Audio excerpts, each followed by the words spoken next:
Hello students, आज अब हम स्टार्ट करेंगे अपना मेन टॉपिक परमित संख्या। इनको इंग्लिश में बोलते हैं रेशनल नंबर्स। इनका जो मान होता है परमित होता है, फिक्स वैल्यू होती है। इनको हम अंश बटा हर के रूप में या हम बोलें p बटा q के रूप में। यदि अंश को हम p से व्यक्त करें और हर को यदि हम q से व्यक्त करें तो p बटा q के रूप में इनको लिख सकते हैं। परमित संख्या जो होती है वो अंश बटा हर के रूप में होती है, यानी p बटा q के रूप में, जैसे 2/3, 3/5।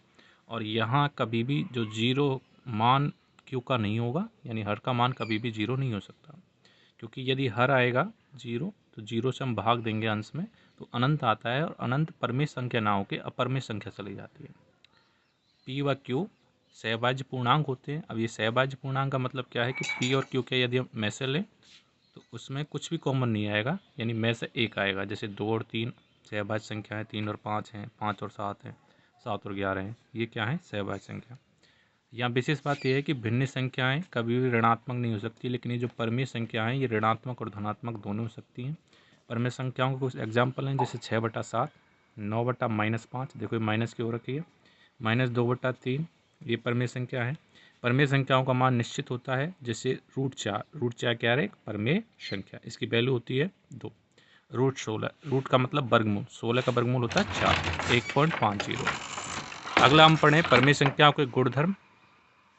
तो परमेय संख्याओं के गुणधर्म में पहला गुणधर्म पढ़ें समृद्ध गुणधर्म, जिसको हम क्लोजर प्रॉपर्टी बोलते हैं।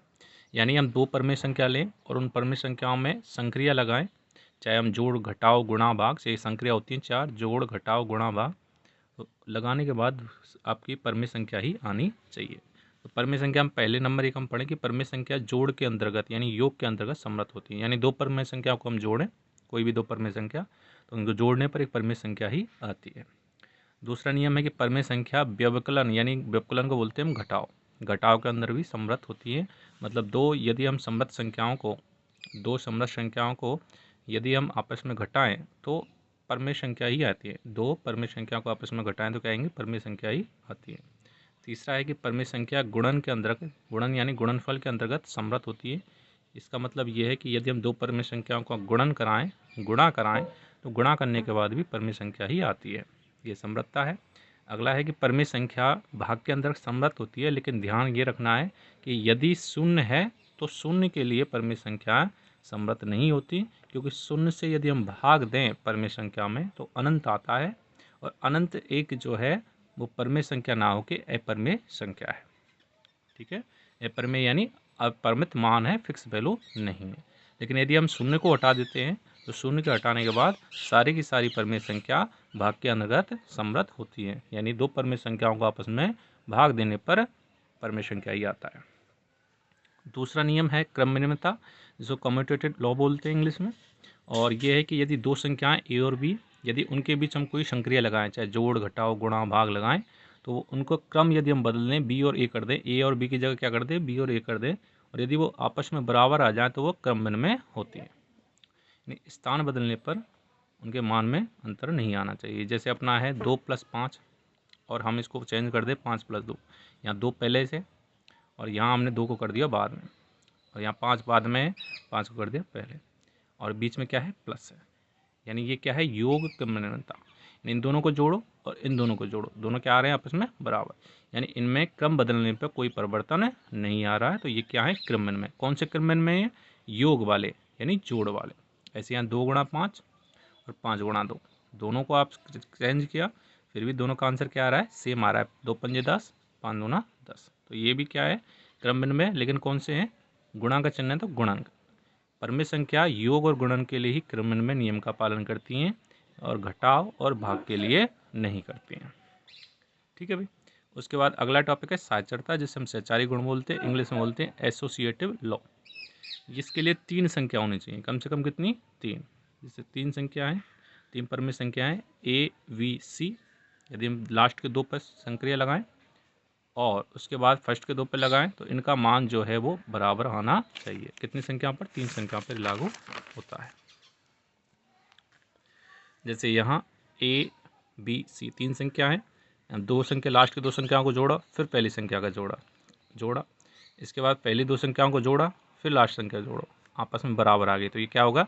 योग साचरता या योग योज बोलते हैं, योज या योग एक ही बात है। सहचारी नियम। जैसे A गुणा B गुणा C, यहाँ लास्ट की दो संख्याओं का पहले गुणा किया है और इसके बाद इधर पहली दो संख्या गुणा किया है और दोनों का आंसर क्या आ रहा है, बराबर आ रहा है। देखो ये पहली संख्या है, ये दूसरी, ये तीसरी, इन दोनों का गुणा किया है, उसके बाद इसका किया है, फिर यहाँ इन दोनों का गुणा किया है, उसके बाद यहाँ किया है। तीनों संख्याओं का गुणा करने पर कैसे भी कर लो, क्रम चेंज कर लो, पहले दो लास्ट दो का और यहाँ पहले दो का बराबर आ रहा है। इसका मतलब क्या है, गुणात्मक सहचरता। कौन सा गुणात्मक क्यों, क्योंकि बीच में क्या चिन्ह है, गुणा, और बीच में प्लस चिन्ह होता क्या होता, युज सहचरता।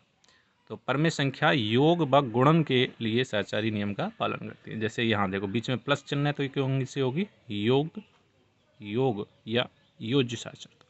ठीक है, 1 + 2 3, 3 और 3 6, इधर जोड़ो 2 और 3 5, 5 और 1 6, दोनों बराबर आ रहे हैं। ठीक है, तो ये क्या हो जाएगी अपनी योग सहचरता। अब यहाँ देखिए 1 गुणा 3 गुणा 2, 3 दूना 6, 6 के 6, 1 गुणा 3 3, 3 दूना 6, ये हो गया गुणात्मक सहचरता। अगला टॉपिक है अपना योज्य या योज्य तत्समक अवयव। अब यहाँ योज्य का मतलब है योग, तत्समक अवयव शून्य होता है जो कि, यानी एक ऐसी संख्या है जिसको संख्या में जोड़ने पर, योज्य का मतलब जोड़ने पर क्या आनी चाहिए, वही संख्या आनी चाहिए। जैसे कोई संख्या ए है, ए में मैं क्या जोड़ूं कि ए आ जाए, तो 0 होगा इसका आंसर, यानी शून्य क्या होता है, योज्य तत्समक अवयव। अगला है गुणात्मक तत्समक अवयव। एक होता है, यानी एक ऐसी कोई संख्या बतानी है जिसको संख्या में हम गुणा करने पर वही संख्या आ जाए। तो ऐसी केवल संख्या एक ही है जिसका हम गुणा करें संख्या में तो वही संख्या आ जाए। तो किसी संख्या का गुणात्मक तत्समक अवयव वह होता है जिसको दी गई संख्या में गुणा करने पर संख्या वही संख्या प्राप्त हो। जैसे 5 का गुणात्मक तत्समक अवयव क्या होगा कि 5 आ जाए तो एक ही होगा,